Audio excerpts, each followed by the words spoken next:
Is 30th day update ng ating Alex Letos in a Cup Easy mo gawa mo. So ito yung ating ginawa kahapon Sunday. So kahapon yun So yan, so ito na siya ngayon. So yan, may mga lanta dito ko nilagay sa medyo shaded area. So yan, ganyan na siya ngayon. Nandito yung mga Olmeti. Ito yung ibang variety, Olmeti yan, Olmeti.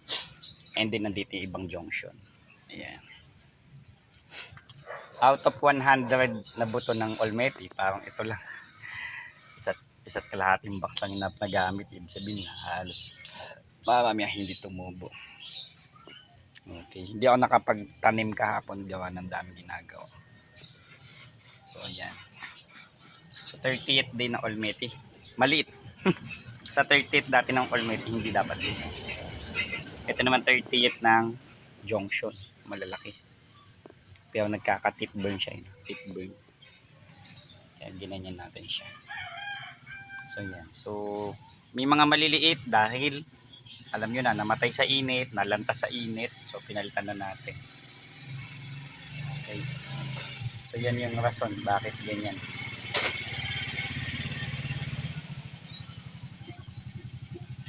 So yan. Tapos parang nagloloko pa ito sprayer. Nahulog bossing.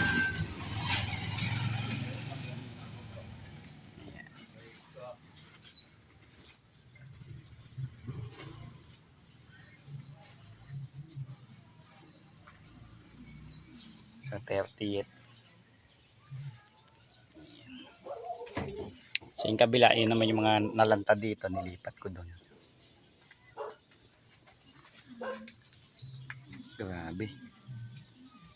Sana makasurvive dito sa sobrang init. Iba kasi init talaga.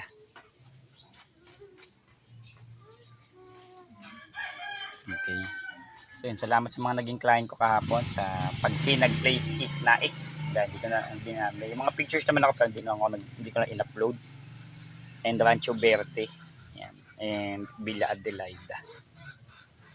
So, may nag-comment pa doon sa video na nahagip nga daw siya ng video. Okay, maraming salamat. Nanonood siya ng video and nag-subscribe na rin. Maraming salamat po. So, yeah.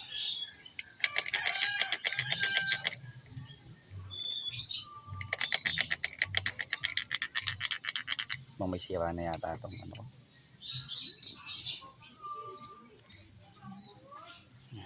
Ganda. So, ito ay na-spray ko na siya kahit papano kanina. And then, buwan na lang ulit natin. So, masasabi ko somehow successful dahil ito kasing Olmeti matibay sa init, mas makapal yung dahon niya. Rather dito. Maliban na lang ito mag-grow talaga na malaki para maging maganda rin. Yan. So, halos gumaganda-ganda na rin naman na. Siguro this week makapagtanim. No. So ngayon ay mamaya nasa Batangas na ako mamaya.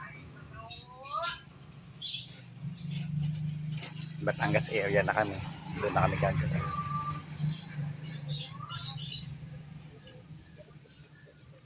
So yan. Yan ang itsura. Okay. Next naman ay punta natin tong kabila. Hindi ako makapag-spray. Naglulok sprayer ko. Ayun, iniwan ko ng sprayer. Setting naging recover yung wala na mamatay din talaga.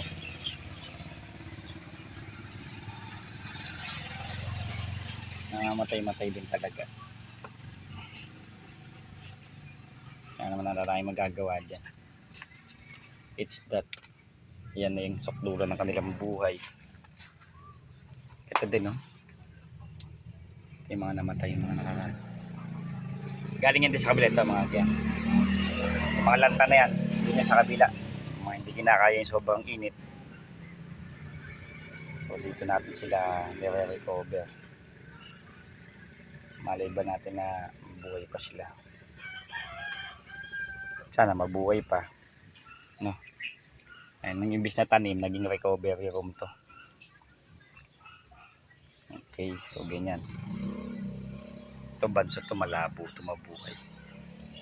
Yung insekto, napatay. So delikado din yan. Yung, ibig sabihin pag dugo niya may guide, kumakain ng dahon yan. So yun. Parang ano yan, lip miner, ano, lip hopper. Okay. Delikado din yan. So dito, kalabang ka ng insekto, may kalabang ka pang init. Aray ko.